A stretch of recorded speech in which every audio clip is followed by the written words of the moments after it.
Welcome dear students, आप सभी का स्वागत है आर एस सर के यूट्यूब चैनल पर। और एक और नई क्लास के साथ में हम लाइव हैं आपके सामने। और ये जो क्लास आपका होगा वो होगा कॉम्प्लेक्स नंबर का पार्ट नंबर 3। ठीक है, तो फटाफट से सारे के सारे बच्चे लाइव आ जाएं। उसके बाद में स्टार्ट करते हैं आज की क्लास मिशन 2021 की। ये क्लास नंबर आपके पास 12 होने वाली है और ये होगी आपकी कॉम्प्लेक्स नंबर का पार्ट नंबर 3। तो आज की क्लास के अंदर मैं आपको बता देता हूँ कि पहले क्या क्या अपन डील करने वाले हैं आज की क्लास के अंदर। अगर भाई एम्पलीट्यूड आर्ग्यूमेंट के बारे में आपने सुना होगा, एम्पलीट्यूड एंड आर्ग्यूमेंट कल जो मैंने आपके सामने डिस्कस किया था वो था आपके पास कॉन्जुगेट और मॉडुलस की कुछ प्रॉपर्टीज। ठीक है, कल की क्लास थोड़ा सा कम टाइम पे हो पाई थी, इस वजह से वो कंप्लीट नहीं हो पाया। हालांकि वो तो कंप्लीट है, जितना कराया उतना कंप्लीट है। और आज की क्लास के अंदर अपन एम्पलीट्यूड एंड आर्ग्यूमेंट अपन कवर करेंगे। इससे रिलेटेड बहुत सारे क्वेश्चंस, इससे रिलेटेड आपके जो भी डाउट है वो आज की क्लास से क्लियर हो जाएंगे। ठीक है, मुझे पूरा पूरा विश्वास है कि ये जो चीज होती है, ठीक है ना, ये काफी बच्चों के माइंड में डाउट होता है, तो इसको मैं कवर करवा दूंगा आज की क्लास में। उसके बाद में मैं आपसे करवाऊंगा पोलर फॉर्म। पोलर फॉर्म मतलब ध्रुवीय रूप के अंदर अपन कोई भी कॉम्प्लेक्स नंबर को लिख सकते हैं, वो करवाऊंगा। उसके बाद में मैं करवाऊंगा आपको स्क्वायर रूट। ठीक है, और स्क्वायर रूट। तो ये चीजें आज अपन 3 टॉपिक करने वाले हैं आज की क्लास में। फटाफट से सारे के सारे बच्चे लाइव आ जाएं, उसके बाद में स्टार्ट करते हैं। ठीक है ना, चलो जी बेटा, मैं बता दूं, अगर किसी बच्चे को अनअकैडमी लर्निंग ऐप के बारे में पता नहीं हो तो प्ले स्टोर पे जाइएगा, वहां पे अनअकैडमी लर्निंग ऐप आप सर्च करिएगा, ऐसा आइकन आपको दिखेगा, आप डाउनलोड करिएगा। और डाउनलोड करने के बाद में उस पर फोन नंबर, ईमेल आईडी से रजिस्ट्रेशन करने के बाद में आपको ये कैटेगरी सेलेक्ट करनी है, NDA, air force, X and Y. ठीक है, यहाँ पर हमारी स्पेशल क्लासेस होती रहती है।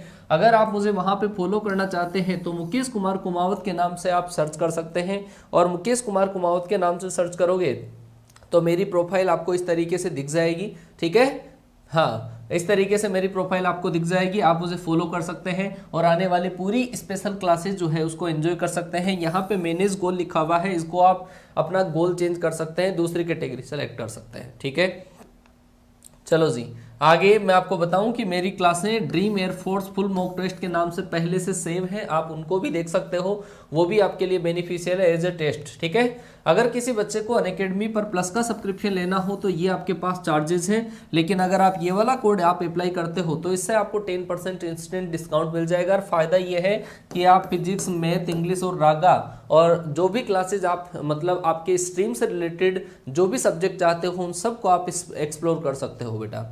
ठीक है, चलो जी स्टार्ट कर दिया जाए। अगर किसी बच्चे को अनअकैडमी पर ये क्लास का अगर पीडीएफ आपको चाहिए तो team space R S sir हमारा टेलीग्राम चैनल है, इसको आप ज्वाइन करिएगा, इससे आपको पूरी पीडीएफ मिल जाएगी। ये है हमारी टीम आर एस सर। ठीक है, फिजिक्स, मैथ्स एंड इंग्लिश की धमाकेदार टीम जो आपके साथ में कंधे से कंधा मिला के चल रही है और सुख दुख के अंदर आपके साथ रात दिन खड़ी रहती है। क्लासेज की टाइमिंग के अंदर आज थोड़ा सा चेंजेस होगा, क्लासेज की टाइमिंग के अंदर आज थोड़ा सा चेंजेस मिलेगा आपको। ठीक है, वो टाइमिंग मैं आपको बता दूं कि एक जो आपकी क्लास है मैथ्स की क्लास, मैथ्स की जो क्लास आप देख पा रहे हो 9:30 AM पर पहली क्लास आपको दिख रही है। और मैथ्स की जो दूसरी क्लास आपके पास होगी, मैथ्स की दूसरी क्लास वो आपकी 11 AM पर होगी। ठीक है, ध्यान रखिएगा इस चीज का, मैथ्स की जो दूसरी क्लास होगी वो 11 AM पर होगी। इंग्लिश की क्लासेस के लिए आपको टेलीग्राम पे अपडेट दे दिया जाएगा। सही बात है बेटा, हाँ क्लियर है। अब स्टार्ट कर दें कार्यवाही। चलो जी कार्यवाही स्टार्ट करते हैं, आज की क्लास की कार्यवाही स्टार्ट करते हैं। और इस क्लास के अंदर हम क्या डील करेंगे वो मैं आपको बता देता हूं। ठीक है, आज की क्लास के अंदर सबसे पहले मैं आपको कहूंगा कि अपन कोणांक ज्ञात करेंगे। कोणांक है ना, कोणांक बिल्कुल ध्यान से समझना, बहुत ज्यादा बच्चों को दिक्कत होती है इसको। तो इसको अपन कोणांक को एम्पलीट्यूड भी बोल सकते हैं, एम्पलीट्यूड भी बोला जाता है, या अगर मैं कहूं आपके पास आर्ग्यूमेंट भी इसको बोला जाता है। और शॉर्ट के अंदर ये जो एम्पलीट्यूड होता है इसको अपन एएमपी से डिनोट करते हैं और आर्ग्यूमेंट जो होता है उसको अपन एआरजी से डिनोट करते हैं। आपके जितना सिलेबस आपका है, जितने क्वेश्चन आपके हैं, आप उनके अंदर ये एम्पलीट्यूड आर्ग्यूमेंट को बिल्कुल इक्वली मानिएगा। ठीक है, वो बात की बात है कि अलग चीजें अपन किस में मानते हैं, सर अलग है क्या, है तो अलग, लेकिन आपके लेवल तक अलग नहीं है। आपके लेवल तक एम्पलीट्यूड आर्ग्यूमेंट को आप सेम मान के ही काम करना। सही है बेटा, चलो जी अब बेटा बिल्कुल मैं आप सभी लोगों से एक ये रिक्वेस्ट करूंगा कि जो भी बच्चे क्लास में आ चुके हैं, अगर आपको लगता हो कि यार सर हमारे लिए मेहनत कर रहे हैं, अगर 1% भी दिल से आवाज आए कि यार क्लास को शेयर कर देंगे तो सर को मोटिवेशन मिलेगा थोड़ा सा, तो अगर आपके माइंड में ऐसी भावनाएं आती हो तो क्लास को आप शेयर कर सकते हैं। अदरवाइज सर कोई बात नहीं है, क्लास आप एंजॉय करिएगा, 1 घंटे तक पेटी पैक होकर बैठ जाओ और कॉन्सेप्ट का मजा उठाओ।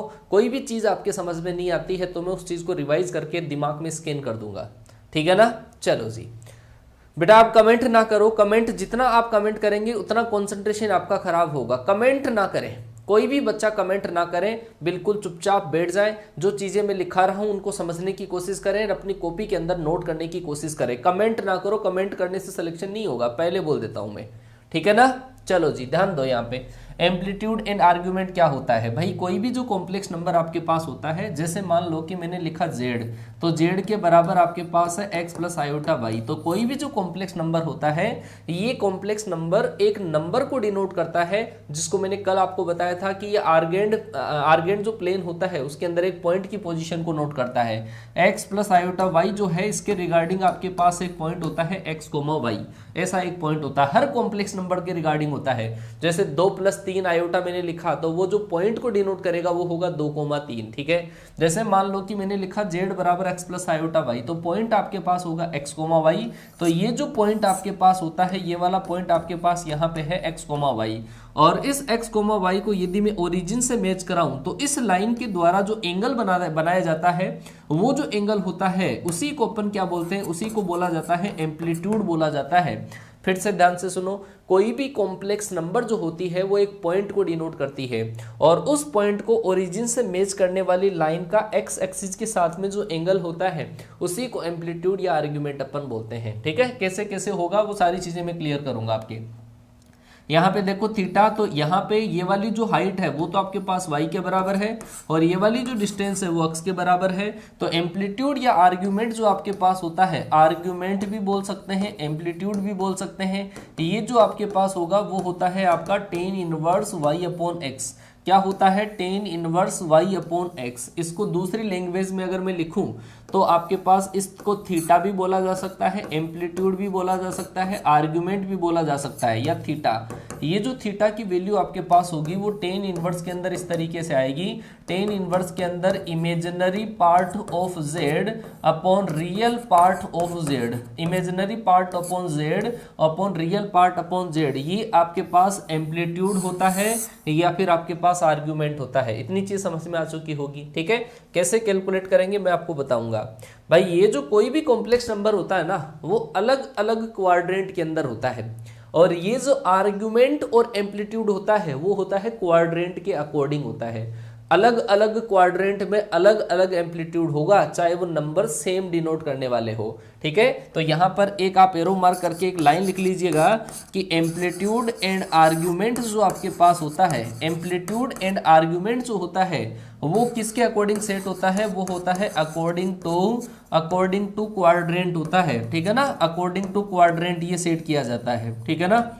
कोई भी चतुर्थांश में कोई नंबर जो आपके पास होगा, जिस क्वाड्रेंट में होगा उसी का एम्पलीट्यूड या आर्ग्यूमेंट लिखा जाएगा।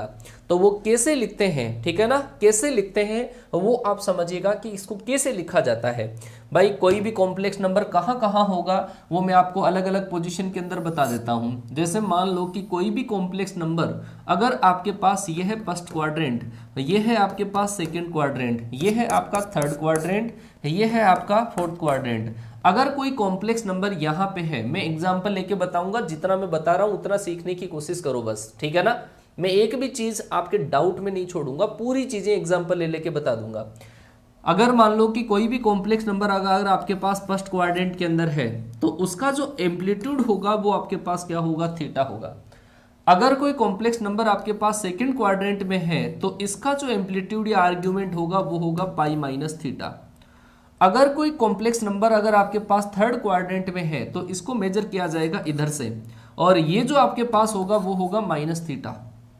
अगर कोई कॉम्प्लेक्स नंबर अगर आपके पास इस क्वाड्रेंट में है, कौन से में? थर्ड में, तो इसका जो एम्पलीट्यूड या आर्ग्यूमेंट होगा वो होगा आपके पास माइनस पाई माइनस थीटा। तो ध्यान दे लेना, फर्स्ट क्वाड्रेंट के अंदर डायरेक्ट थीटा, सेकंड क्वाड्रेंट में पाई माइनस थीटा, थर्ड क्वाड्रेंट में इसको माइनस से मल्टीप्लाई कर दो, इधर आ रहा है ना, इसको माइनस से मल्टीप्लाई करोगे वो इसका, और इसका चाहिए तो इसको माइनस से मल्टीप्लाई कर दो, आपके पास फोर्थ क्वाड्रेंट का एम्पलीट्यूड आर्ग्यूमेंट आ जाएगा। ये जो एम्पलीट्यूड या आर्ग्यूमेंट आपके पास होता है, एम्पलीट्यूड ऑफ जेड जो आपके पास होता है वो हमेशा माइनस पाई से तो बड़ा होता है और पाई या पाई से छोटा होता है। कई बार आपको ये क्वेश्चन पूछा जाता है, कई बार पूछा जाता है, कोई भी कॉम्प्लेक्स नंबर का जो आपके पास आर्ग्यूमेंट या एम्पलीट्यूड होता है वो हमेशा माइनस पाई से तो बड़ा होता है, पाई या पाई से छोटा होता है। फिर से ध्यान से समझ लो, अगर कोई कॉम्प्लेक्स नंबर फर्स्ट क्वाड्रेंट में है तो डायरेक्ट क्या आएगा, थीटा। अगर कोई कॉम्प्लेक्स नंबर सेकंड क्वाड्रेंट में है तो आएगा पाई माइनस थीटा। अगर थर्ड क्वाड्रेंट में है, मतलब इस सेकंड के अपोजिट है, तो इसको आप माइनस से मल्टीप्लाई कर दो, ये आ जाएगा। अगर इसका इस क्वाड्रेंट का चाहिए फोर्थ क्वाड्रेंट का, तो इस क्वाड्रेंट को माइनस से मल्टीप्लाई कर दो, मतलब माइनस थीटा। तो ये आपके पास आर्ग्यूमेंट या एम्पलीट्यूड आ जाएगा। आई बेटा बात समझ में, ठीक है ना? हाँ जी। अब देखे जाओ, अगर मैंने आपके पास ऐसा लिखा कि z बराबर, एग्जांपल लेके मैं समझा देता हूं, z के बराबर आपके पास 1 प्लस आयोटा है। कोई भी कॉम्प्लेक्स नंबर का अगर आपको आर्ग्यूमेंट या एम्पलीट्यूड अगर निकालना हो, आर्ग्यूमेंट या एम्पलीट्यूड निकालना हो, तो उसको विदाउट साइन आप यूज करोगे।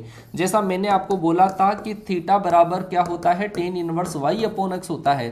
तो आप हमेशा ध्यान रखेंगे, आपको ये जो y और x है वो विदाउट साइन यूज करना है। ध्यान रखना, use y and x without sign, ठीक है ना? x और y जो आपके पास है ना, उसको आप विदाउट साइन यूज करोगे। जैसा आपको दे रखा है ना, पॉजिटिव दे रखा है तो पॉजिटिव, नेगेटिव दे रखा है तो भी आपको पॉजिटिव यूज करना है, ठीक है ना? तो ऐसे केस में क्या किया जाएगा, ये वाली चीज नोट कर लेना आप, है ना?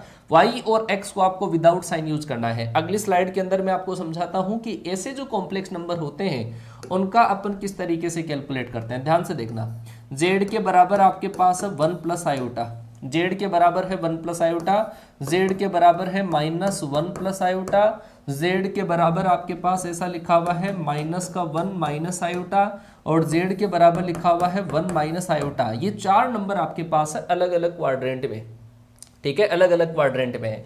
सबसे पहले आप देखोगे कि सर ये कौन से क्वाड्रेंट में है, तो आप देखोगे कि इसको कैसे लिखा जा सकता है, इसमें रियल पार्ट को x कोऑर्डिनेट और आयोटा से जो मल्टीप्लाई होता है उसको इमेजिनरी पार्ट, उसको y कोऑर्डिनेट मानते हैं।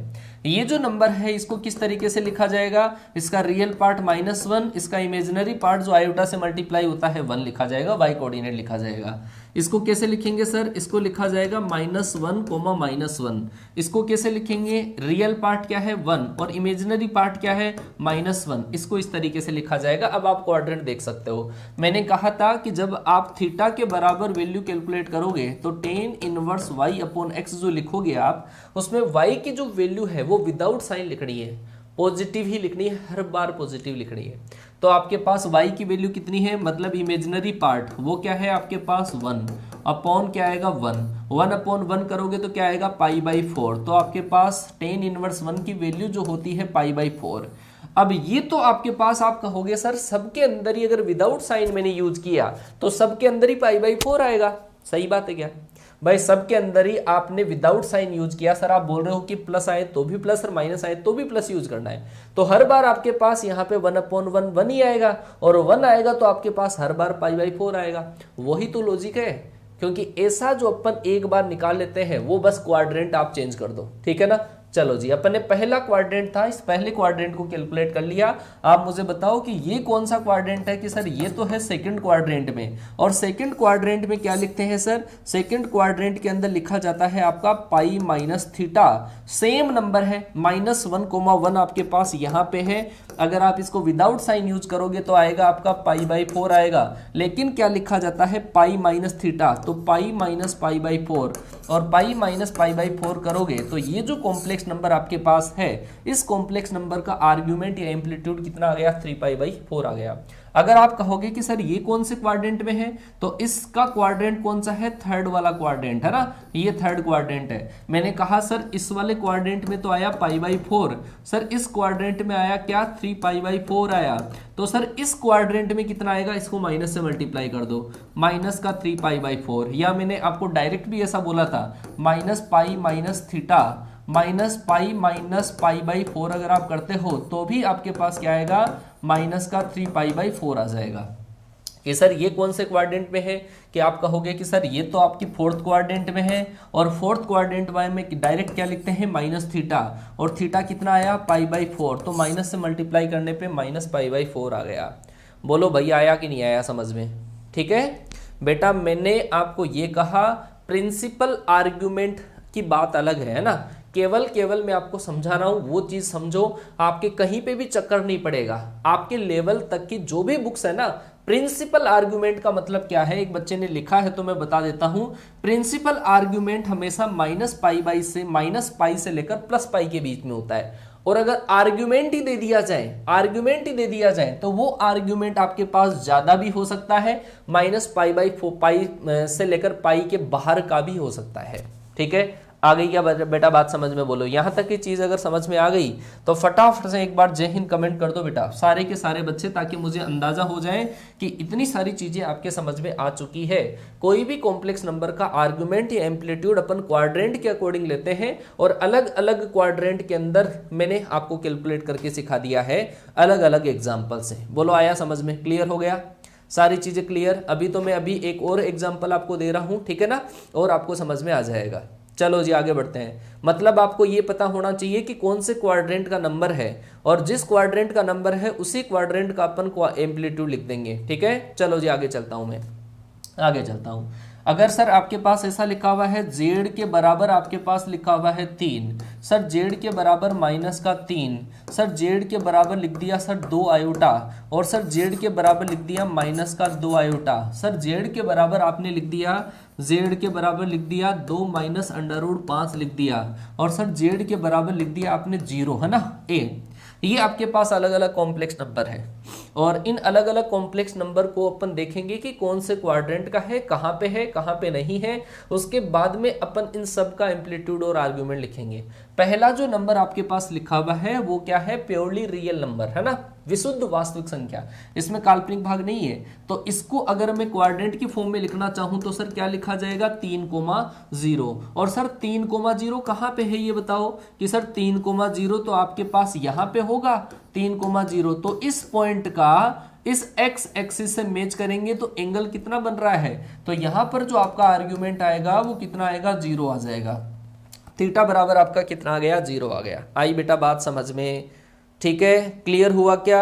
आप देख लो कि x z बराबर 3 रियल x पे होता है, और रियल x पे जो पॉइंट होता है उसको अगर आप मूल बिंदु से मिलाओगे तो वो आपके पास x अक्ष से एंगल जो बनाएगा 0 बनाएगा।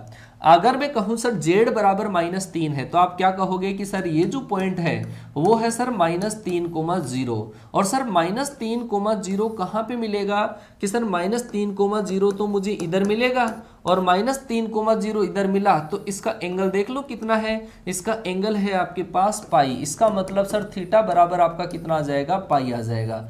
थीटा बराबर आपका कितना आ जाएगा, पाई आ जाएगा। आया क्या बात समझ में बेटा? 0 ही क्यों आया, तो फिर क्या आएगा मेरे भाई, है? चलो जी, z बराबर 2 आयोटा है, z बराबर 2 आयोटा को आप क्या लिखोगे कि सर इसको लिखा जाएगा, रियल पार्ट तो है 0 और इमेजिनरी पार्ट क्या है इसका 2, तो सर 0,2 कहाँ पे होगा, तो सर 0,2 जो होगा वो कहाँ पे होगा, यहाँ पे होगा 0,2 तो, और 0,2 अगर यहाँ पे है तो आप एंगल देख लो कितना बन रहा है, थीटा बराबर आपके पास क्या आ जाएगा, π/2 आ जाएगा। थीटा बराबर आपके पास क्या आ गया, π/2। लेकिन सर ये माइनस का है, अगर ये माइनस का है तो इसको क्या लिखा जाएगा, सर इसको लिखा जाएगा 0,-2, और 0,-2 की पोजीशन होगी यहाँ पर, और इसका अगर आप एंगल देखोगे तो क्या आएगा, थीटा बराबर आएगा -π/2 आ जाएगा। अगर आपके पास कोई कॉम्प्लेक्स नंबर ऐसी हो जो आपके पास नेगेटिव वाई एक्सिस पर हो तो उसके अंदर थीटा बराबर -π/2 होगा। आया बेटा बात समझ में? ठीक है, यहाँ तक की चीज समझ में आ गई क्या? यहाँ तक की चीज समझ में आया क्या? फटाफट से बता दो।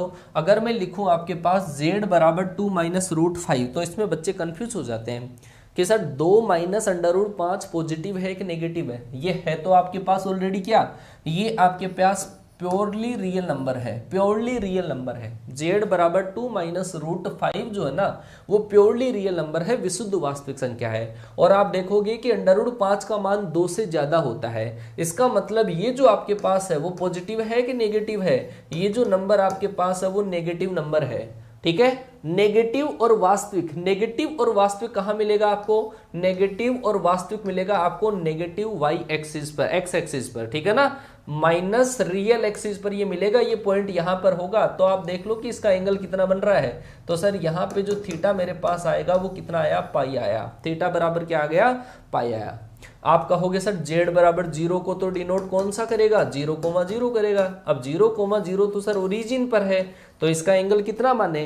तो ध्यान देना भाई, जेड बराबर 0 जो होता है उसका एम्पलीट्यूड या आर्ग्यूमेंट, एम्पलीट्यूड नॉट डिफाइंड, इसका जो एम्पलीट्यूड होता है वो डिफाइन ही नहीं होता है। इतनी चीज आपके समझ में आ चुकी होगी कि 0 का जो एम्पलीट्यूड होता है वो डिफाइन ही नहीं होता है। ठीक है, क्लियर हुआ क्या? सारी चीजें फटाफट से बता सकते हो कमेंट करके। मैंने एक एक चीज समझा दी है और मुझे नहीं लगता कि आपको ऑफलाइन के अंदर भी कोई इतना बताएगा पूरी एक एक चीज। मतलब देखो अपनी चाहत है ना, वो तो चाहे जितनी अपन बढ़ा सकते हैं, ठीक है ना, क्योंकि वो मैं कई बार बोलता हूँ ना, फ्री फोकट के अंदर ज्ञान जो होता है उसकी इज्जत नहीं होती है, ठीक है ना। क्यों नहीं होती है? मतलब अगर इतना आपको पैसे देकर भी, वैसे तो कोई पढ़ाएगा नहीं। ऑफलाइन इंस्टीट्यूट के अंदर बहुत सारे बच्चों के मेरे पास जब कॉल आते हैं कि सर आपके चक्कर में हमने ऑफलाइन छोड़ दिया है, ठीक है ना, तो वो आपका थिंकिंग है। कई बच्चों ने पैसे खर्च कर दिए, लाखों रुपए खर्च करने के बाद में जब वो इस चैनल से पढ़ते हैं तो उसको अंदाजा होता है कि इस चीज का कि यहाँ पर क्या दिया जा रहा है और ऑफलाइन के अंदर क्या देते हैं, ठीक है ना। जो कंटेंट प्रोवाइड करवाते हैं, जो कॉन्सेप्ट प्रोवाइड करवाते हैं, उनमें रात दिन का फर्क है, ठीक है ना, रात दिन का फर्क आपको नजर आएगा। लेकिन फिर भी अगर बच्चों को बोल दिया जाए कि यार आप क्लास को शेयर कर दिया करो, एक थोड़ा सा बस केवल हमारे लिए इतना कर देना, आप क्लास को शेयर कर देना, ठीक है, तो वो भी बच्चों से नहीं होता है। लाइक करना तो देख लो, अभी लाइक की संख्या भी बहुत कम है? सही बात है क्या? चलो बहुत बढ़िया। मतलब यार मैं खुद अपने आप से, मतलब जब मैं पूरा सेटिस्फाई नहीं हो जाता कि यार जितना मैं समझाना चाहता था बच्चों को उतना मैंने समझा दिया है, ठीक है, फिर भी आपकी रिक्वायरमेंट बढ़ती जाती है, सर इसको ये बता दो, इसको वो बता दो, ये गलत है वो गलत है। यार मतलब अगर आपको विश्वास नहीं हो ना कोई टीचर पर, तो उसके साथ में जो सेशन बिताना वो गलत बात है, वो आपको टाइम नहीं खराब करना चाहिए वहां पे, ठीक है ना। क्योंकि मैं मेरी तरफ से जब 100% कर रहा हूं तो आपके समझ में आएगा, इतना मुझे विश्वास है, ठीक है। चलो जी बेटा, पीडीएफ के अंदर कुछ पेज जो ब्लैंक आते हैं ना, उसका रीजन ये होता है कि ये एक पीपीटी होती है ना, पावर पॉइंट की स्लाइड होती है, और पावर पॉइंट की स्लाइड के अंदर हमारे को ब्लैंक स्लाइड्स डालनी पड़ती है आपको रिटर्न यहाँ पे लिखने के लिए, है ना। तो उनको आप भूल जाया करो। आप ये न सोचा करो कि यार वो पीपीटी के अंदर ब्लैंक स्लाइड के अंदर कुछ गड़बड़ है, मिस हो गया होगा, नहीं है, वो हम अपनी तरफ से छोड़ते हैं ब्लैंक स्लाइड, ठीक है। चलो जी, चलो जी, बहुत बढ़िया है। तो यहाँ पे मैं पूरी चीजें आपको डिस्कस कर चुका हूं कि कौन से क्वाड्रेंट का नंबर होगा। अब आप मेरे साथ में क्वेश्चन का आंसर देंगे बेटा। आप मेरे साथ में एक क्वेश्चन, छोटा सा क्वेश्चन आप लोगों को डालता हूं मैं। चलो जी, 1 + √3 आयोटा, ये पहला क्वेश्चन है। और अगर आप मेरे साथ में जुड़कर इंटरेक्ट होकर अगर मेहनत करना चाहते हैं तो आप जवाब दीजिएगा। पहला क्वेश्चन आपके पास ये है और इस पहले क्वेश्चन का आंसर आपको देना है। ये आपके पास दूसरा क्वेश्चन है, जेड बराबर आपके पास है 1 - का √3 आयोटा, ये दूसरा क्वेश्चन है। और ये तीसरा क्वेश्चन आपके पास है कि जेड बराबर -1 - √3 आयोटा, ये आपके पास फोर्थ क्वेश्चन है, जेड बराबर 1 - √3 आयोटा, ठीक है। आप मुझे फटाफट से आंसर देके बताएंगे कि हाँ सर समझ में आ चुका है, मुझे विश्वास करा दो। फटाफट से क्या क्या होगा आपके पास क्वेश्चन का सही आंसर, ठीक है। हाँ, नंबर लिखे जाओ और बताए जाओ क्या क्या होगा आपके पास। पहले का जो आंसर आया वो बच्चों ने सही जवाब दिया है, π/3 आ जाएगा। पहले का जो एम्पलीट्यूड या आर्ग्यूमेंट है, आर्ग्यूमेंट ऑफ जेड, वो कितना आ जाएगा आपका, π/3 आ जाएगा। इसमें सही आंसर दिया है। क्यों? क्योंकि ये जो संख्या है ना, ये संख्या कौन से क्वाड्रेंट की है, ये है फर्स्ट क्वाड्रेंट का नंबर है। फर्स्ट क्वाड्रेंट का जो नंबर है उसके अंदर अपन डायरेक्ट थीटा लिखते हैं। चलो जी, फटाफट से बता दो भाई क्या होगा। सेकंड का 120 कहा है एक बच्चे ने। सर सेकंड क्वाड्रेंट, सेकंड ये जो नंबर आपके पास है ना सर, ये नंबर जो आपके पास है वो कौन से क्वाड्रेंट का है, ढूंढो जरा, ठीक है। ढूंढो पहले कि ये कौन से क्वाड्रेंट का है। अच्छा, इसको थोड़ा चेंज कर देता हूं मैं, -1 प्लस कर दो, ऐसा कर दो। तो आप ये देखो बेटा कि ये नंबर आपके पास कौन से क्वाड्रेंट का है, ये नंबर आपका कौन से क्वाड्रेंट का है, ये है सर फोर्थ क्वाड्रेंट का, फोर्थ क्वाड्रेंट का नंबर है। और फोर्थ क्वाड्रेंट का नंबर है, इसका मतलब आर्ग्यूमेंट भी आपको फोर्थ क्वाड्रेंट का लिखना पड़ेगा। क्यों? क्योंकि सर ये जो नंबर है इसको 1 माइनस रूट 3 लिखा जाएगा, x वाला पार्ट तो प्लस का, ये माइनस का मतलब फोर्थ क्वाड्रेंट, y नेगेटिव है, इसका मतलब सर इसका जो एम्पलीट्यूड या आर्ग्यूमेंट होगा, आर्ग्यूमेंट ऑफ z होगा, वो होता है सर माइनस थीटा। तो इसका मतलब कितना आ जाएगा, माइनस का π/3। तो इस क्वेश्चन का राइट आंसर माइनस π/3 आएगा बेटा, माइनस का 60 आएगा, माइनस का 60 आएगा, माइनस का 60 आएगा। अब मैं बात करता हूं थर्ड की। थर्ड कौन सा क्वाड्रेंट के अंदर है, थर्ड है थर्ड क्वाड्रेंट के अंदर, है ना। ये जो नंबर आपके पास लिखा हुआ है वो है थर्ड क्वाड्रेंट का, और थर्ड क्वाड्रेंट में डायरेक्ट क्या लिखते हैं, माइनस का pi minus theta, minus pi minus π/3 अगर आप करते हो तो ये आ जाएगा सर आपके पास माइनस का 2π/3, माइनस का 2π/3 आपके पास आ जाएगा। z बराबर माइनस का 1 प्लस रूट 3 आयोटा। सर ये कौन से क्वाड्रेंट में है, सर ये रहा आपके पास सेकंड क्वाड्रेंट का। सेकंड क्वाड्रेंट का अगर आपके पास ये है तो सेकंड क्वाड्रेंट में तो sir direct pi minus theta ही लिखते हैं, और थीटा बराबर क्या है π/3, इसका मतलब कितना आ जाएगा 2π/3। तो क्वेश्चन का राइट आंसर 2π/3 आ गया। उम्मीद है इतनी चीज आपको समझ में आ चुकी होगी। सही है क्या बेटा, आया समझ में? क्वाड्रेंट के अकॉर्डिंग लिखना है और कुछ नहीं लिखना, ठीक है। हाँ, क्वाड्रेंट समझो सारा काम हो जाएगा, क्वाड्रेंट समझो सब कुछ काम आपका हो जाएगा। सही बात है। चलो जी आगे आगे डिस्कस करता हूं मैं, नहीं तो एक ही टॉपिक हो पाएगा फिर आपका। आगे डिस्कस करते हैं, कुछ इसकी प्रॉपर्टीज है और इस प्रॉपर्टीज पे अपन गौर करते हैं। ध्यान से समझना प्रॉपर्टीज आपके पास क्या क्या होगी, और इन प्रॉपर्टीज पे मैं डायरेक्ट आपको बोलता हूं कि डायरेक्ट क्वेश्चन मिलेगा आपको, डायरेक्ट क्वेश्चन मिलेगा प्रॉपर्टीज के बेस पे। समझ लो 5 या 7 प्रॉपर्टीज है, उसके बाद में आपको समझ में आएगा। चलो जी, ये पहली प्रॉपर्टी है, अगर कोई भी कॉम्प्लेक्स नंबर जो आपके पास होता है, ध्यान से समझो एक बार, है ना। कोई भी कॉम्प्लेक्स नंबर अगर आपके पास मैं लिखूं कि sir x plus iota y है ना, x कोमा y को अगर मैं माइनस से मल्टीप्लाई कर दूं तो माइनस से मल्टीप्लाई करने पर कॉम्प्लेक्स नंबर यहां पे, कोई भी कॉम्प्लेक्स नंबर को अगर आप माइनस से मल्टीप्लाई करते हैं तो वो कहां पे आ जाता है, वो आ जाता है उसके सामने, ओरिजिन के रेस्पेक्ट में उसका इमेज बन जाता है। और अगर आप इसका कॉन्जुगेट लेते हैं, कॉन्जुगेट आता है यहां पर, कॉन्जुगेट आता है यहां पे, तो मैं ऐसा ही लिखूंगा। कोई भी कॉम्प्लेक्स नंबर अगर आपके पास है, मगर मैं इसका ऐसा मानूं कि एम्पलीट्यूड या आर्ग्यूमेंट ऑफ z अगर आपके पास थीटा है, तो अगर कोई भी कॉम्प्लेक्स नंबर को अगर आपने माइनस से मल्टीप्लाई कर दिया, कोई भी कॉम्प्लेक्स नंबर को अगर आपने माइनस से मल्टीप्लाई कर दिया तो उसका जो एम्पलीट्यूड होता है वो पाई प्लस माइनस थीटा हो जाता है, पाई से बढ़ जाता है या पाई से घट जाता है। माइनस से अगर मल्टीप्लाई कर दें, कोई भी कॉम्प्लेक्स नंबर को माइनस से मल्टीप्लाई कर दें तो उसका जो एम्पलीट्यूड है वो पाई से बढ़ जाता है, ठीक है ना। माइनस से मल्टीप्लाई प्लस माइनस थीटा होता है। दूसरी अगर मैं बात करूं कि अगर कोई भी कॉम्प्लेक्स नंबर आपके पास जो है, कोई भी जो कॉम्प्लेक्स नंबर आपके पास है, अगर उसके कॉन्जुगेट, कोई भी कॉम्प्लेक्स नंबर का अगर कॉन्जुगेट आपके पास हो, एम्पलीट्यूड ऑफ जेड बार जो आपके पास होता है, जेड बार कहाँ मिलेगा, जेड बार आपको यहाँ पे मिलेगा। अगर ये नंबर जेड है तो ये है माइनस जेड और ये है जेड बार। तो आप मुझे बताओ जेड बार अगर अपन करते हैं तो इमेज बनता है, अगर ये थीटा है तो ये क्या होता है, माइनस थीटा।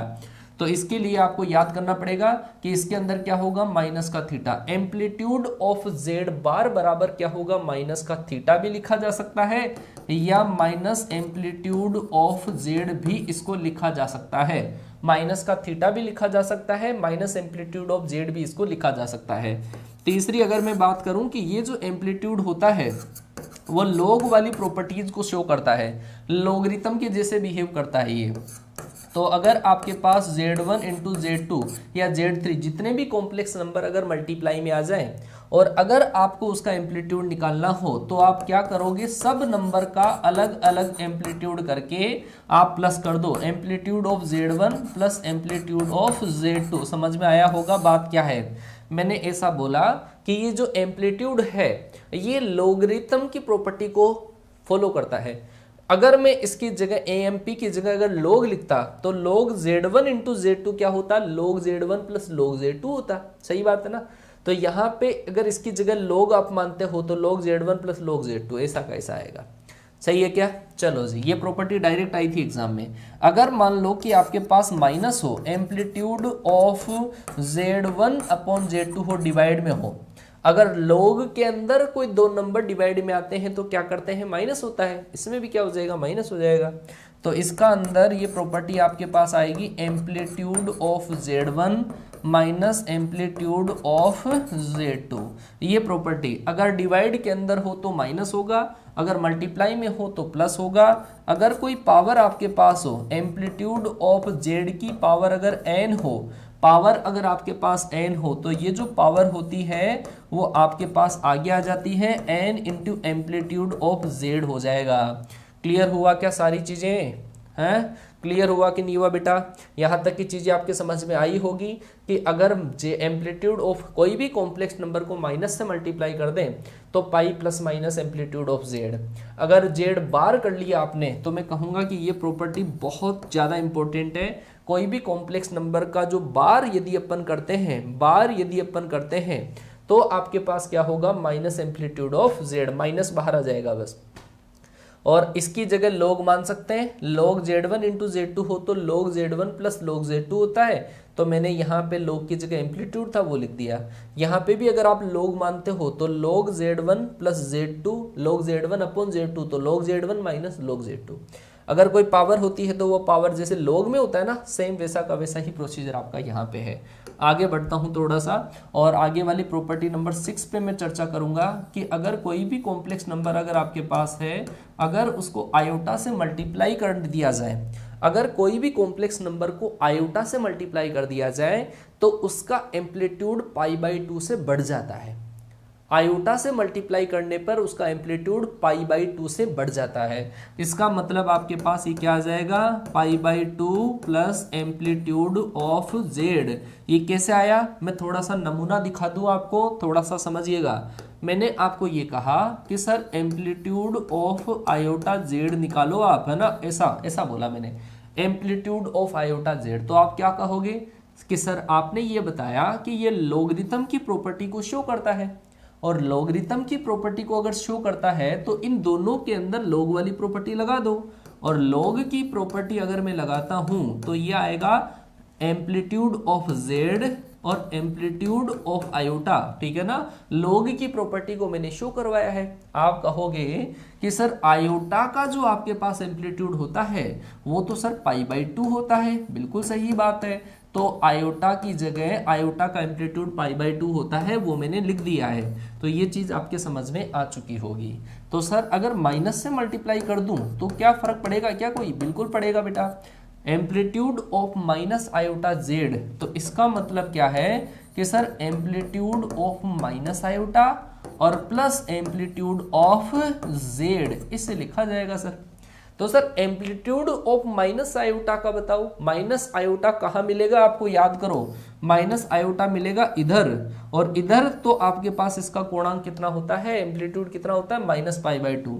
तो इसका आंसर आएगा sir minus pi by 2 plus amplitude of Z। तो भाई ध्यान रख लेना आगे से, सही है क्या? आया बेटा समझ में, इतना आया? चलो जी, तो ध्यान दे लेना, दोनों चीजें मैंने आपको समझा दी है कि क्या क्या चीजें समझाई है। फिर से देख लेना कि मैंने कहा आपको कि सर आयोटा से अगर आपने मल्टीप्लाई कर दिया ना कोई कॉम्प्लेक्स नंबर को, तो उसका एम्पलीट्यूड पाई बाई 2 से बढ़ जाता है, और माइनस से अगर सर आपने मल्टीप्लाई कर दिया तो माइनस पाई बाई 2 से बढ़ जाएगा या फिर पाई बाई 2 से घट जाएगा, बात एक ही है आपके पास। इतनी सारी चीज़ें समझ में आ चुकी होगी। ये एम्पलीट्यूड आर्ग्यूमेंट की प्रॉपर्टीज़ थी, और कई ऐसे बोलते हैं कि ये इतनी सारी प्रॉपर्टियाँ क्या काम की है। बस बेटा जब इसके क्वेश्चन करोगे RS अग्रवाल की, जब बुक को लगाने बैठोगे ना आप, तो आपको अंदाज़ा हो जाएगा कि जो प्रॉपर्टीज़ मैंने पढ़ाई है वो कितनी ज़्यादा आपके पास इंपॉर्टेंट है, क्योंकि डायरेक्ट सवाल इनसे बने हैं, डायरेक्ट इनसे सवाल बने हुए हैं, वो आपको पता चल जाएगा। ठीक है, पहली प्रॉपर्टी समझ में नहीं आई, तो पहली प्रॉपर्टी में बेटा कुछ नहीं है, अगर एम्पलीट्यूड कोई भी आपके पास कॉम्प्लेक्स नंबर है उसको माइनस से मल्टीप्लाई कर देते हैं तो वो जो नंबर होता है वो डायरेक्ट यहां से यहां पे आ जाता है, मतलब इन दोनों के बीच में जो एंगल बन जाता है वो पाई का बन जाता है। सही है क्या? चलो जी, क्लियर है क्या? चलो जी बेटा इसका एग्जाम्पल मैं अभी आपको कुछ क्वेश्चन सोल्व करवाऊंगा अगली क्लास में, तब मैं आपको इसके एग्जाम्पल्स बता दूंगा। इतनी चीज़ क्लियर हो चुकी है तो मैं आगे बढ़ूँ, हैं? इतनी चीज़ अगर समझ में आ चुकी है, हैं? प्यार में कंजूसी अच्छा कोई बात नहीं, कोई बात नहीं भाई, है ना। चलो जी, ये आपकी प्रॉपर्टीज हो चुकी है। आगे वाला टॉपिक में स्टार्ट कर देता हूँ, ठीक है ना। आगे वाला जो टॉपिक आपके पास है वो है polar form. Polar form, polar form का मतलब होता है ध्रुवीय रूप। ध्रुवीय रूप, है ना। ध्रुवीय रूप में कैसे लिखा जाता है, कोई भी कॉम्प्लेक्स नंबर जो होता है उस कॉम्प्लेक्स नंबर को ध्रुवीय रूप में लिखा जा सकता है। वो कैसे लिखते हैं वो समझना, सही है क्या? आई क्या बेटा बात समझ में? बेटा आज फिनिश नहीं हो सकता, फिनिश करने में तो वही करने वाले एक दिन में भी कर देते हैं कॉम्प्लेक्स नंबर को, लेकिन मैं आपके साथ में धोखा नहीं करूंगा।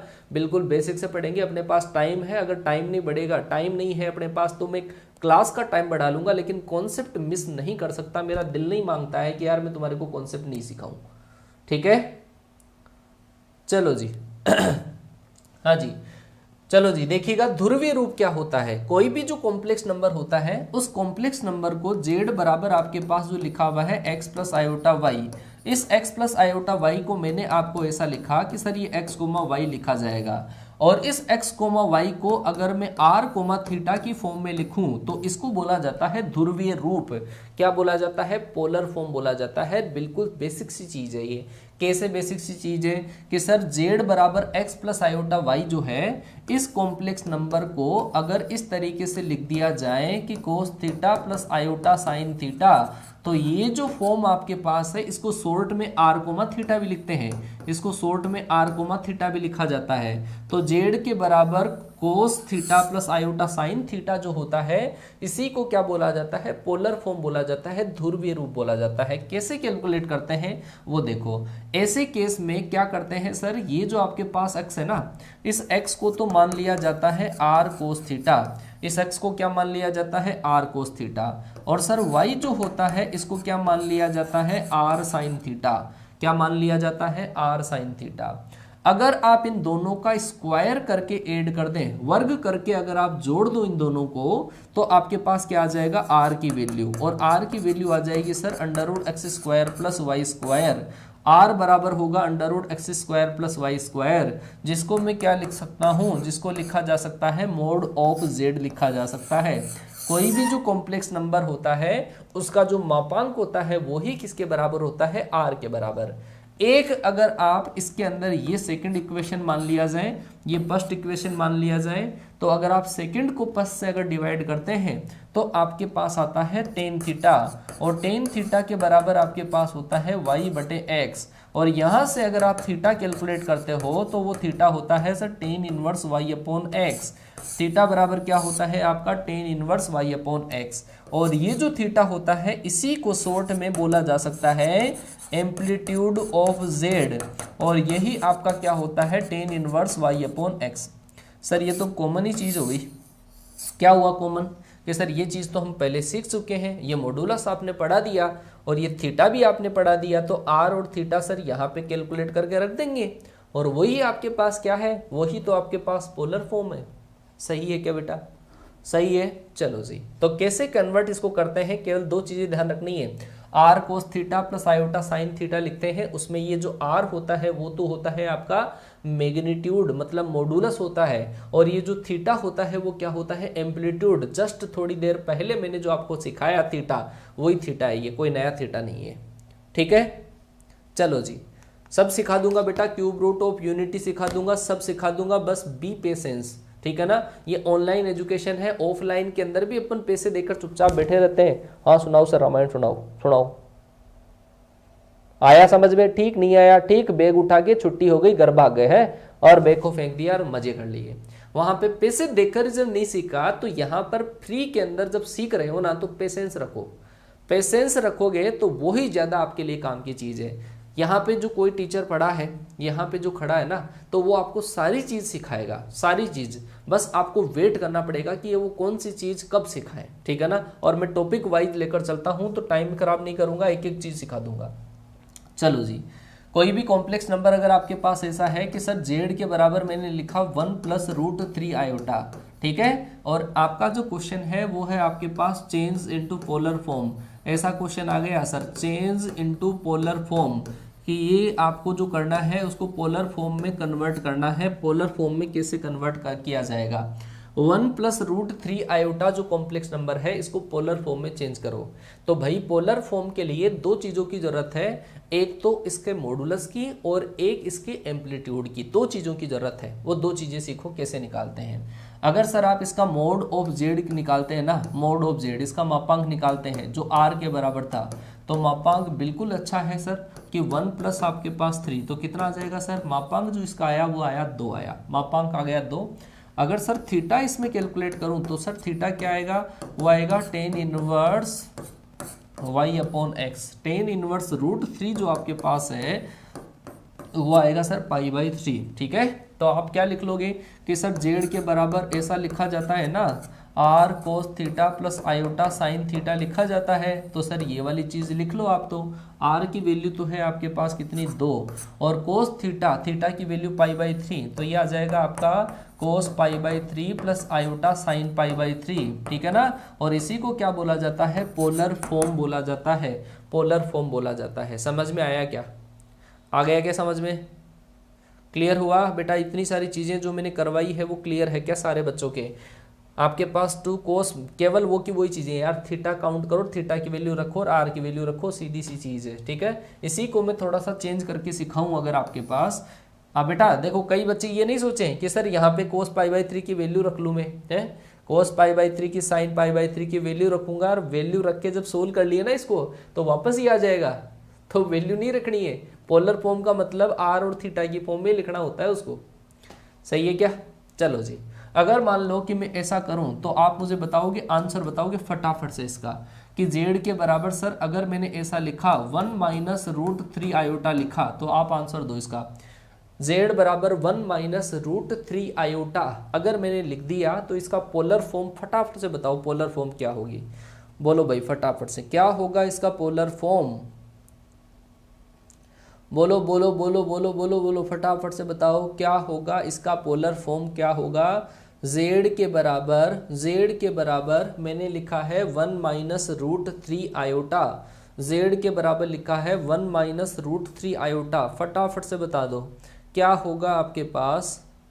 पॉइंट दिए हुए हो तो कैसे होगा, अरे भाई आप मैं जो करवा रहा हूँ ना वो कर लो बेटा, सब कुछ हो जाएगा। r बराबर आपके पास 2 होगा, एक बच्चे ने कहा है सेम होगा, एक बच्चे ने कहा है सेम होगा, एक बच्चा दिव्यांश राजावत, उस बच्चे ने बिल्कुल सही आंसर दिया है, बहुत बढ़िया बेटा, बहुत बढ़िया बहुत बढ़िया। सेम नहीं होगा, सेम नहीं होगा, सिर्फ आपके पास यहाँ पर अगर मैं कैलकुलेट करूं कि r की वैल्यू तो आपके पास 2 आएगी, ये तो सेम है, लेकिन सर थीटा जो होगा वो आएगा माइनस का π/3 आ जाएगा, केवल थीटा की कलाकारी है, थीटा की कलाकारी है, माइनस का π/3 आएगा। कौन सा क्वाड्रेंट है, 4th क्वाड्रेंट है, और 4th क्वाड्रेंट के अंदर थीटा क्या होता है, माइनस का होता है। अब आप क्या लिखोगे कि सर जेड के बराबर 2 और इसको लिखा जाएगा कोस माइनस का π/3 और प्लस आयोटा साइन माइनस π/3। अब भाई साहब कोस में से तो माइनस गायब हो जाता है, और साइन के अंदर से जो माइनस होता है वो माइनस बाहर आ जाता है, माइनस का साइन π/3। अब तो समझ में आ गया, केवल जो फर्क है वो किसका है, माइनस का फर्क है, सही है क्या। हाँ बीच में माइनस लग जाएगा, सही है। चलो जी बहुत बढ़िया बेटा, माइनस का साइन साथ में आ जाएगा। तो सर ये क्या है आपके पास पोलर फॉर्म। सर इसका फायदा क्या है, इसका फायदा ये है कि एक तो आपको इस तरीके से ये समझ में आ जाना चाहिए, दूसरी चीज इसका फायदा है जब मैं आइलर थ्योरम और माइवर थ्योरम जब आपको पढ़ाऊंगा कि बड़ी बड़ी कैलकुलेशन 1+ आयोटा की पावर 50 आ गई, 1+ आयोटा की पावर 100 आ गई, तो उनको सोल्व करने के लिए अपन पोलर फॉर्म का यूज करते हैं, वो मैं आगे सिखाऊंगा आपको, ठीक है ना। चलो जी ये पोलर फॉर्म हो गया आपका। आगे चलते हैं जी, आगे चलते हैं। वो जो टॉपिक आपका है वो है आपका स्क्वायर रूट, और वो जो टॉपिक आपका है वो क्या है, स्क्वायर रूट। मतलब कोई भी जो कॉम्प्लेक्स नंबर होती है उस कॉम्प्लेक्स नंबर का यदि वर्गमूल करते हैं तो वर्गमूल आपके पास क्या होगा। ये क्वेश्चन पक्का एनडीए के लिए तो पक्का क्वेश्चन आएगा ही आएगा, ये मान के चलो, हमेशा आता है, इस बार भी आएगा। कैसे निकालते हैं स्क्वायर रूट, कॉम्प्लेक्स नंबर का स्क्वायर रूट कैसे निकालते हैं, वर्गमूल कैसे निकालते हैं वो समझना। कोई भी कॉम्प्लेक्स नंबर अगर आपके पास है कि अगर आपके पास लिखा हुआ है x प्लस आयोटा वाई और सर अगर इसका स्क्वायर रूट अगर मैं निकालूं तो इसका स्क्वायर रूट भी कॉम्प्लेक्स नंबर होगा और वो complex number sir a plus iota b के बराबर है, ठीक है ना। अगर कोई भी कॉम्प्लेक्स नंबर है उसका स्क्वायर रूट मैंने अगर ऐसा लिखा है तो इसके अंदर a क्या होगा b क्या होगा वो लिख लो आप। a बराबर जो आपके पास होगा वो होगा mod of z plus x upon 2। एक तो आपको इसका स्क्वायर रूट करना है, ये तो हो गया सर आपके पास किसकी वैल्यू a की वैल्यू, क्या mode of z plus x upon 2। Mode of z का मतलब मापांक निकालना इस नंबर का, मापांक प्लस इसका रियल पार्ट इसमें जोड़ना है अपॉन 2 इसका स्क्वायर रूट ले लेना। ये आपके पास a हो गया। अगर सर आपको b लिखना है तो यहाँ पे प्लस की जगह क्या आ जाएगा माइनस, b बराबर होगा mode of z minus x upon 2 और उसकी पावर आपके पास 1/2 आ जाएगी। ये आपके पास a और b है। अगर मैं इसको कंबाइन लिखना चाहूँ, इसको कंबाइन लिखना चाहूँ तो वो क्या होगा कि sir x plus iota y का जो स्क्वायर रूट आपके पास है वो इस तरीके से लिखा जाएगा। यहाँ पे फिक्स है कि प्लस माइनस आएगा, यहाँ पे फिक्स है प्लस माइनस आएगा और ये आएगा आपके पास mod of z plus x upon 2 की पावर आपके पास 1/2 मतलब स्क्वायर रूट और प्लस आपके पास mod of z minus x upon 2 इसकी पावर 1/2, ये आपके पास आ जाएगा। अब इसमें भी चक्कर क्या है, इसमें चक्कर क्या है, एक ही चक्कर है, छोटा सा चक्कर है वो समझ लो। कैसे कि सर जब यहाँ पे आपके पास प्लस हो ना, यहाँ पे प्लस हो तो कंफर्म है कि यहाँ पे प्लस आएगा, 100% यहाँ पे प्लस ही आएगा। लेकिन जब आयोटा का कोफिशिएंट अगर माइनस का हो तो 100% यहाँ पे माइनस आएगा। ये जो साइन है वो आपके पास एज इट इज रहेगा, यहाँ पे प्लस माइनस हमेशा रहेगा। ध्यान दे लेना फिर से, यहाँ पे प्लस माइनस है फिक्स, यहाँ पे प्लस है तो यहाँ पे प्लस आएगा, यहाँ पे माइनस है तो यहाँ पे माइनस आएगा। सही बात है। अभी मैं एग्जांपल समझाऊंगा आपको, ठीक है ना। हाँ, ऑप्शन के अनुसार कर सकते हैं, स्क्वायर करके भी कर सकते हैं। सही है क्या बेटा? हाँ जी।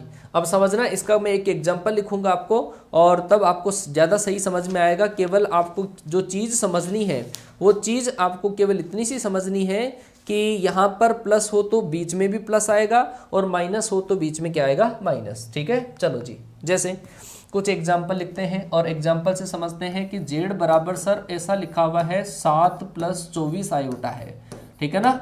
ऐसा लिखा हुआ है जेड बराबर 7 + 24 आयोटा लिखा हुआ है। एक इसी के साथ में मैं दूसरा कॉम्प्लेक्स नंबर भी लिखूंगा कि सर जेड के बराबर अगर लिखा हुआ है 7 - 24 आयोटा लिखा हुआ है तो कैसे करेंगे कि सर जेड के बराबर अगर माइनस का 7 + 24 आयोटा लिखा हुआ है तो क्या करेंगे, और सर जेड के बराबर अगर लिखा हुआ है -7 - का 24 आयोटा लिखा हुआ है तो क्या करेंगे। ठीक है ना। एक ही कॉम्प्लेक्स नंबर से जो आपके पास क्या क्या चेंजेस होगा वो अपन समझेंगे। ठीक है, मैंने आपको फॉर्मूला बताया कि मोड ऑफ जेड निकाल लो, तो इसका जो मोड ऑफ जेड अगर आप निकालोगे तो 576 + 49 मतलब 25 आ जाएगा मोड ऑफ जेड। ठीक है, और फॉर्मूला क्या पढ़ा सर अपन ने कि सर वो होता है आपके पास ± mode of z plus x कितना है 7 अपॉन 2 और उसकी पावर आपके पास 1/2।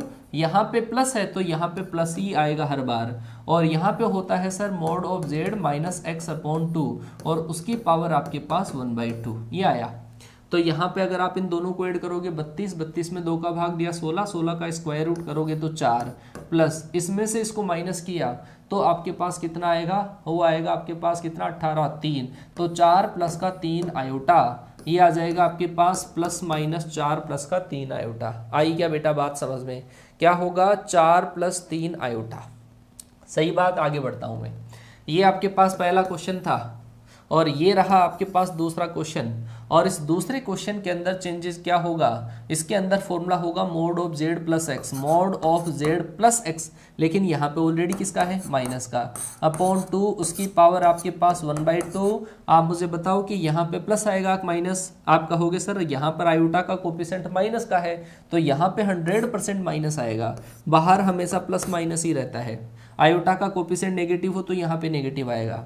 और यहाँ पे कितना आएगा सर, यहाँ पे आएगा 25 प्लस का 7/2 और इसकी पावर 1/2 आ जाएगी। सोल्व कर लो। यहाँ पर आपके पास क्या आएगा 3 - 4 आयोटा और ये आएगा प्लस माइनस के साथ में।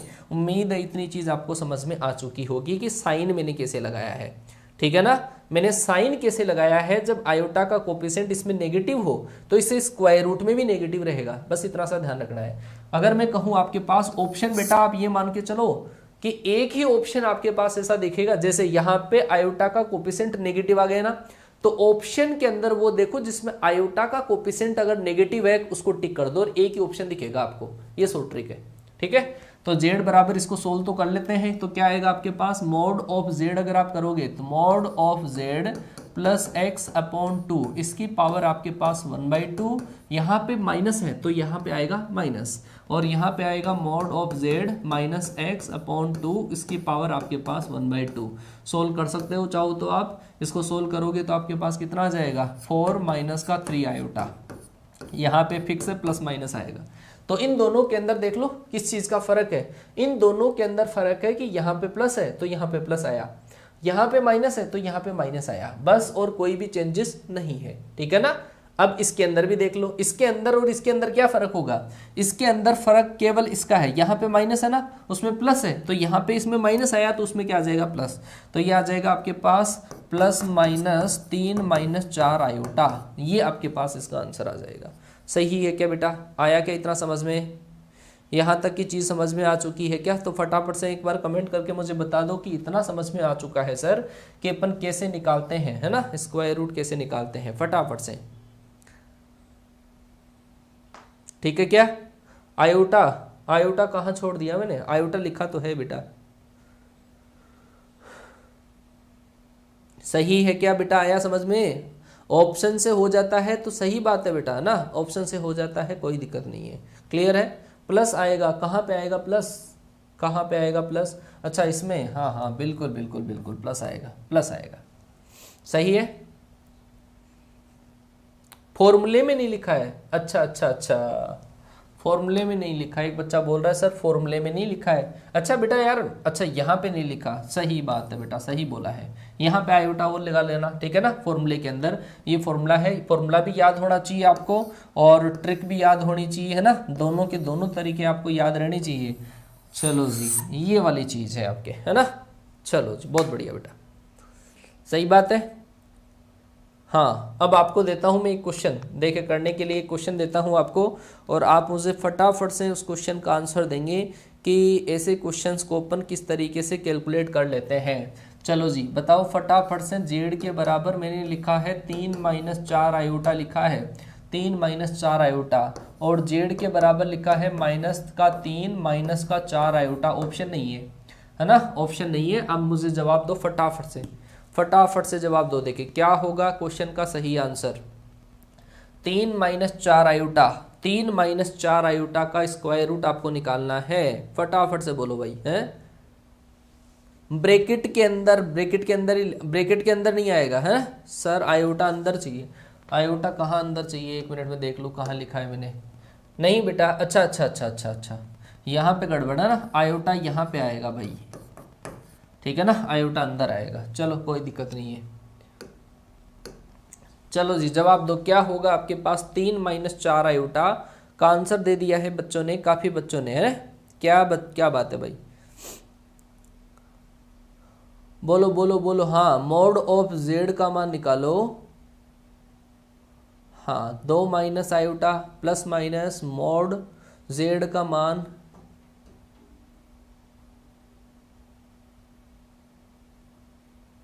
लगाओ लगाओ लगाओ लगाओ, दिमाग लगाओ, क्या होगा देखिए। 3 - 4 आयोटा आपके पास है, और 3 - 4 आयोटा को अपन पहले मॉड ऑफ जेड निकालेंगे, और मॉड ऑफ जेड जो आपके पास होगा वो तो कितना होगा 5, है ना। तो ये आएगा आपके पास mod of z plus x/2, इसकी पावर आपके पास 1/2, और यहाँ पे माइनस है तो यहाँ पे माइनस आएगा, mod of Z minus x/2 की पावर आपके पास 1/2, और यहाँ पे आ जाएगा आपका आयोटा, सही बात है।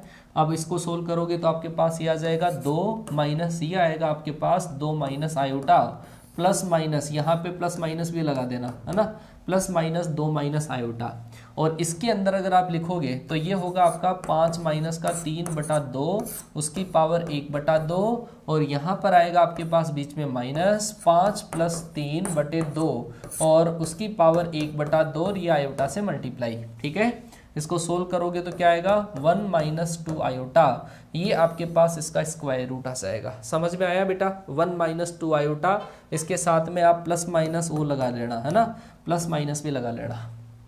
आया समझ में? चलो बहुत बढ़िया बैठते हैं। 1/2 कहाँ गया? अरे बेटा 8 के अंदर जब 2 का भाग देते हैं तो 4 आता है, और 4 का स्क्वायर रूट करते हैं तो 2 आता है। अब डिवाइड करना सिखाना पड़ेगा मतलब मुझे है। चलो बहुत बढ़िया, बहुत बढ़िया, बहुत सारे बच्चों ने क्वेश्चन का सही आंसर दिया है। एनडीए के लिए परमानेंट क्वेश्चन है एक, है ना, और ये जिंदगी में गलत नहीं होना चाहिए, है ना। चलो जी, काफी बार आपको ये भी पूछा जाता है, इसके बारे में भी आप बता दो मुझे कि आयोटा का स्क्वायर रूट क्या होगा, आयोटा का स्क्वायर रूट क्या होगा और माइनस आयोटा का स्क्वायर रूट क्या होगा। ठीक है, बताओ फटाफट से, आयोटा का स्क्वायर रूट क्या होगा और माइनस आयोटा का स्क्वायर रूट क्या होगा। फटाफट से देखें, सारे के सारे बच्चे बताएंगे आयोटा का स्क्वायर रूट क्या होगा, माइनस आयोटा का स्क्वायर रूट क्या होगा। फटाफट से बताएंगे बेटा।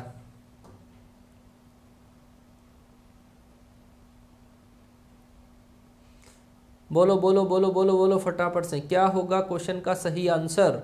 आयोटा का स्क्वायर रूट, आयोटा का स्क्वायर रूट और माइनस आयोटा का square root. 1 plus iota by √2, Ashutosh Kumar Gupta ने आंसर दिया है। अच्छा, एक बच्चे ने माइनस आयोटा प्लस आयोटा ऐसा लिखा है यार, गलत बात है ये।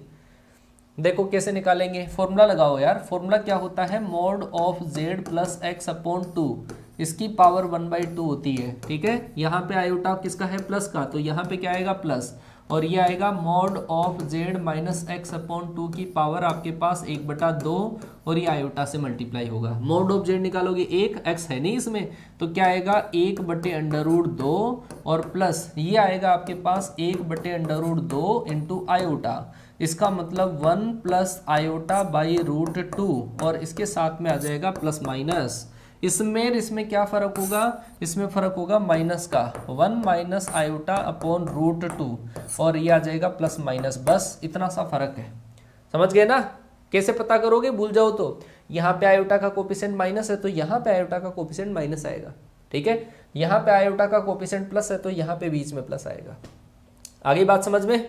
चलो जी, अब अपन ने 3 टॉपिक ब्रॉड टॉपिक कवर कर लिए हैं और एक लास्ट क्लास इसकी और होगी आपके पास कॉम्प्लेक्स नंबर की, जिसके अंदर cube root of unity, de Moivre, Euler theorem, exponential form सारी मैं पढ़ा दूंगा आपको।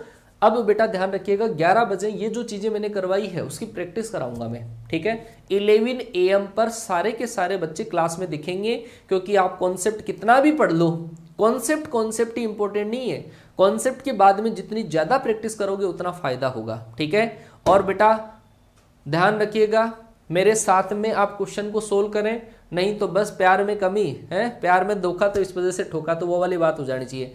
आपका रिव्यू मुझे कमेंट बॉक्स में दिखना चाहिए, और स्पेशली वो बच्चे जो ऑफलाइन के अंदर जिन्होंने पैसे खराब किए हैं ना, ऑफलाइन में जो पैसे खराब किए, अगर यहाँ पर आपको थोड़ा सा प्लस दिख रहा है तो वो मुझे पूरे डिटेल के अंदर कमेंट करेंगे। ठीक है, ऑफलाइन में जिन बच्चों ने पैसे खराब किए हैं, फीस जमा करवा दी, कुछ समझ में नहीं आया, यहाँ पर आकर बिल्कुल अच्छे तरीके से, या उनसे अगर प्लस में आप पढ़ पा रहे हो ना, उनसे ज्यादा ही कुछ समझ पा रहे हो, तो जरूर मुझे कमेंट करिएगा। मैं देखता हूँ, वेट करूंगा आपके प्यार एंड सपोर्ट का कमेंट बॉक्स में। ठीक है, चलो जी, टाटा बाय बाय, मिलते हैं आपसे नेक्स्ट क्लास में 11 AM पर। ठीक है, 11 बजे, आधे घंटे में आ जाओ वापस।